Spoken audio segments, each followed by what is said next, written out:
अस्सलाम वालेकुम। Muzammil Suhrawardy official YouTube channel के साथ मैं हूँ आपकी मेज़बान इक़रार। हमारे साथ मौजूद है मुज़म्मिल सोहरावर्दी। अस्सलाम वालेकुम, वेलकम टू द शो। कैसे मिज़ाज हैं आप?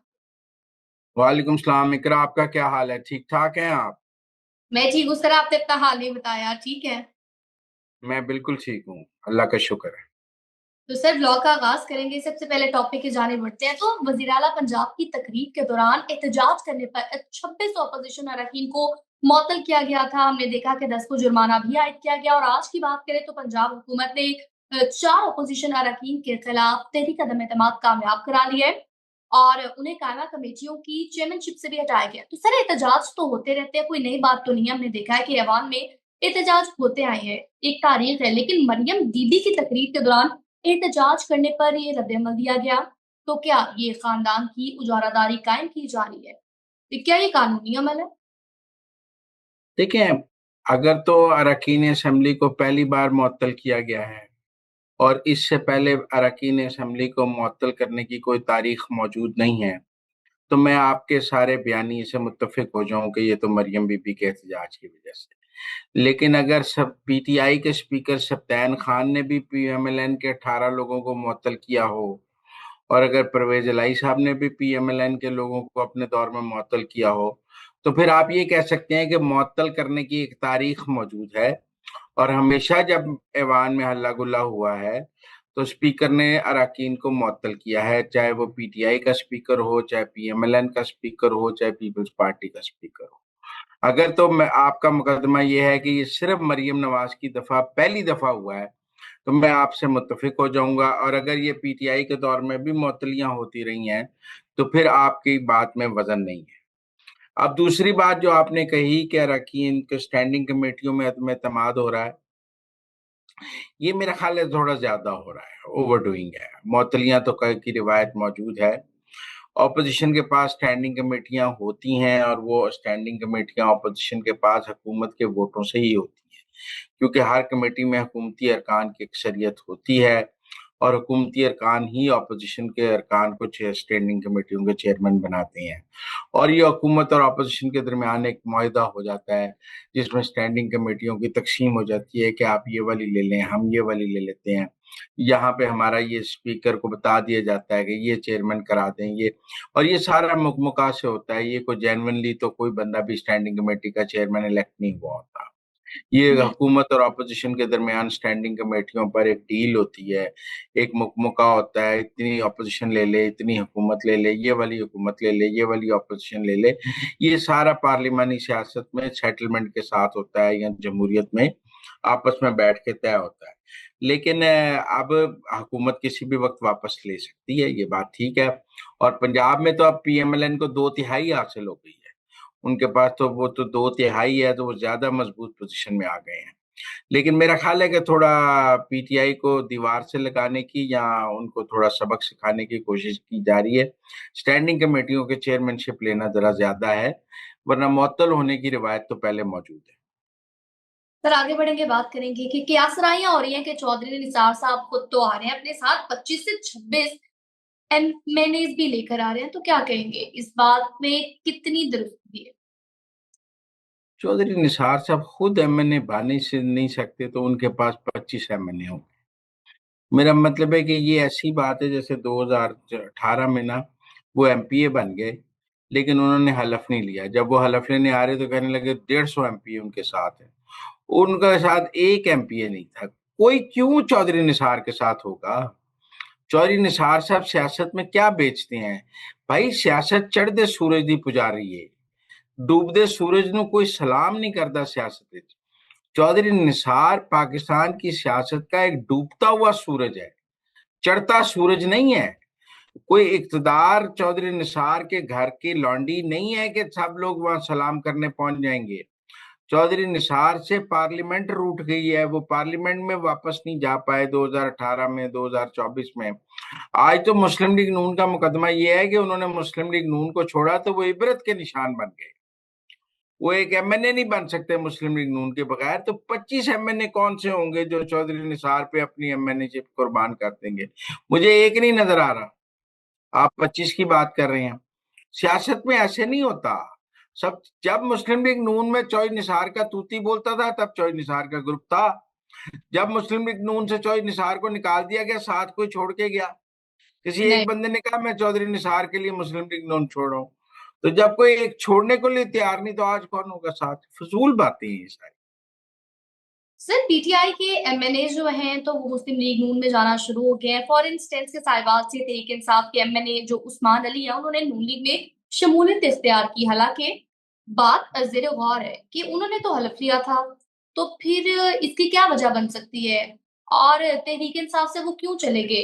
क्या ज्यादा बोली लगाई गई उनकी पीएमएलएन की जानिब से, या फिर पीटीआई के अंदर इतने ज्यादा इख्तलाफात सामने आना शुरू हो गए हैं कि अब हर कोई पीटीआई छोड़कर धड़ाधड़ जा रहा है? लेकिन लोग सियासी जमात में क्यों आते हैं? एक बेहतर मुस्तकबिल के लिए आते हैं। लोग सियासी जमात का टिकट क्यों हासिल करती हैं? क्योंकि उनका ख्याल होता है सियासी जमात टिकट जीत कर इलेक्शन जीत सकती है, इक्तदार में आएगी। कोई भी मार खाने के लिए सियासी जमात का टिकट नहीं लेता। टेक्निकल बात यह है कि तहरीक इंसाफ के अंदर से उनके अरकान में उम्मीद खत्म हो रही है। आप समझें, ये मखसूस नशस्तों का फैसला, 26वीं आईनी तरमीम, खान से ट्रंप की आसिम मुनीर मुलाकात, इस सब ने एक मंजरनामा बनाया है जिसमें तहरीक इंसाफ के अंदर जो अरकान असम्बली ये बैठे थे कि कुछ हो जाएगा और खान आ जाएगा। उन्हें यकीन हो गया कि कुछ नहीं होने जा रहा। खान बार नहीं आ रहा, पीटीआई का मुस्तकबिल कोई नहीं, मखदूश है। ऐसा लग रहा है कि अगले इलेक्शन तक तो पीटीआई इतनी कमजोर हो चुकी होगी कि इससे भी बुरी हालत में होगी। तो लिहाजा लोग डूबती हुई किश्ती से छलांग लगाते हैं। कोई डूबती हुई किश्ती में साथ डूबना नहीं चाहता। अब तो मुस्लिम लीग नून का ये प्रॉब्लम है, किसको ले और किसको ना ले। हम्म। मतलब बहुत सारे लोग आना चाहते हैं लेकिन उन हलकों में मुस्लिम लीग नून के पास अच्छे कैंडिडेट मौजूद हैं, उनको टिकट नहीं दिया जा सकता, लिहाजा उनको मुस्लिम लीग नून नहीं लेगी। जहां पर मुस्लिम लीग नून के पास कैंडिडेचर मौजूद है और वो समझती है कि वो टिकट दे सकती है, वहां ले लेगी। लेकिन मुझे ऐसा नहीं लगता कि मुस्लिम लीग के तहरीक इंसाफ में बैठे हुए अरकान असम्बली अब कोई तहरीक इंसाफ के मुस्तकबिल के हवाले से पुरुमीद है। अब उन्हें अपनी पार्टी का मुस्तकबिल बहुत मखदूश लग रहा है। वो आपस में बैठ के कहते हैं हमने बड़ा मौका खो दिया है, गेम हाथ से निकल गई है, सब तबाही हो गई है, हुन की बनेगा, हुन तो साढ़े को कुछ भी नहीं रह गया। इस तरह की बातें वो आपस में बैठ के करते हैं। तो इसलिए एक नाउमीदी तो हमें तहरीक इंसाफ के अरकान पार्लियामेंट में पूरी तरह नजर आ रही है। सर, आगे बढ़ेंगे। और कहा गया है कि आइडेवा डैम अली अमीन गंडापुर की जानिब से, और मैं सिर्फ खान को जवाब दे हूँ भाड़ में जाए फलाने, तो क्या हालात बहुत ज्यादा संगीन है? कि भाड़ में जाओ, उन्होंने पूरे सोशल मीडिया को कहा है, जो पीटीआई का सोशल मीडिया है ना, जो उनके पीछे पड़ा हुआ है ना, इनको उन्होंने कहा भाड़ में जाओ। ये भाड़ में जाओ उन्होंने हमें नहीं कहा, हम तो उन्हें कुछ कह ही नहीं रहे। हमारा बिल्कुल। क्या है, ये मामला तो पीटीआई के सोशल मीडिया और गंडापुर के दरमियान है। हम्म। ये मामला तो पीटीआई की आप कह सकते हैं जो हार्ड लाइन ग्रुप है और गंडापुर के दरमियान है। ये मामला अलीमा खान और गंडापुर के दरमियान है। ये मामला कोई हुकूमत और गंडापुर के दरमियान नहीं है। ये मामला कोई एस्टेब्लिशमेंट और गंडापुर के दरमियान नहीं है। और ये जो उन्होंने कहा ना भाड़ में जाओ आई डोंट केयर, ये उन्होंने पीटीआई के सोशल मीडिया को कहा है। ये उन यूट्यूबर्स को कहा है जो रोज उनके खिलाफ व्लॉग कर रहे हैं ना, उनको कहा है। मुझे आपको नहीं कहा। We should chill about it. Okay, we will chill about it. आगे बढ़ेंगे, बात करेंगे 10 खरब की बेज़ाब्ती हुई है, पीटीआई की जानिब से कहा गया है। और इस पर हमने देखा कि असमा बुखारी उनकी जानिब से जो है वो रद्द-ए-अमल सामने आया। उन्होंने कहा कोई ऑडिट रिपोर्ट नहीं आई। फिर जो शेख वकास अकरम है, उनकी जानिब से रद्द-ए-अमल दिया गया और कहा है कि शैतान के दुख्तर के हाथ चोरी की हुकूमत लगी तो 1 साल में ही ऑडिट रिपोर्ट चीख-चीख कर खरबों की बेज़ाब्तियों की कहानियां सुनाने लगी है। क्या कहें? लेकिन ये एक इंटरेस्टिंग बात है, लोग समझे ऑडिट रिपोर्ट क्या आती है। हुँ। एक फाइनेंशियल साल मुकम्मल होता है, फिर उस साल का ऑडिट होता है। मतलब 30 जून को साल मुकम्मल हुआ और फिर उसका ऑडिट हुआ। जब उसका ऑडिट मुकम्मल हो जाएगा 4 माह 6 माह में, अभी 30 जून को तो साल मुकम्मल हुआ है ना, जब ऑडिट मुकम्मल हो जाएगा तो फिर उसकी ऑडिट रिपोर्ट आती है, अक्सर 6 महीने साल बाद आती है। इस वक्त जो ऑडिट रिपोर्ट सामने है वो परवेज इलाई के दौर की है, क्योंकि मरियम को तो अब साल हुआ ना, हुँ। ये पहला फाइनेंशियल साल उनका मुकम्मल हुआ। तो अभी तो 30 जून को उनका साल मुकम्मल हुआ है और मैं और आप 30 जून को ये शो कर रहे हैं, ये 1 जुलाई को कर रही हैं। तो अभी तो ऑडिट, उनका ऑडिट तो अभी हुआ ही नहीं। उनके साल अभी क्लोज हुआ है, अभी उसका ऑडिट होना है, फिर उसके ऑडिट पैरा जाएंगे, फिर अभी तो देखें उन्होंने जो पैसे खर्चे हैं उसका ऑडिट नहीं हुआ है। तो मुस्लिम लीग नून ये बात ठीक कर रही है ना कि हमारे दौर का कैसे हो सकता है, हमारे दौर का तो अभी ऑडिट हुआ ही नहीं है। ठीक वो कह रहे हैं कि ये परवेज इलाही दौर का था, लेकिन मोनस इलाही ने ना पहले ट्वीट करके अपने ही दौर की करप्शन मुस्लिम लीग नून पर डाल दी है और सारी पीटीआई उनके साथ शामिल हो गई है। मुझे लगता है ये बात ठीक है कि ये मुस्लिम लीग नून के दौर का नहीं, क्योंकि उनकी तो अभी पहला साल मुकम्मल हुआ, 2024 में इलेक्शन हुए हैं। आप समझे तो ये पहला साल ही मुकम्मल हुआ। सर, लफ्जी गोलाबारी जो है वो शिद्दत इख्तियार करती जा रही है। हमने देखा कि सीएम पंजाब की जानिब से सानिया समात पर बात की गई, उनकी जानिब से कहा गया बरमला कि अगर टाइम पर इमदाद पहुंच जाती वहां पर तो कीमती जानें बच सकती थी। और आज बैरिस्टर सैफ ने कहा है कि मरीम नवाज अपने सूबे के सेहत के मसाइल पर तवज्जो दें। और बात तो वैसे बैरिस्टर सैफ ठीक कर रहे हैं, क्योंकि अगर हम देखेंगे लाहौर के अस्पताल में ना तो एसी है, ना पंखे हैं, ना बेड्स हैं, और जो मरीज हैं वो बेचारे तो उनकी हालत जार सोशल मीडिया पर वायरल हुई हुई है वीडियोस। और अब तो हालत ये है कि लोग घरों से फर्शी पंखे उठाकर लेके आ रहे हैं ताकि मरीजों के लिए गर्मी में थोड़ा सा दबाव किया जा सके।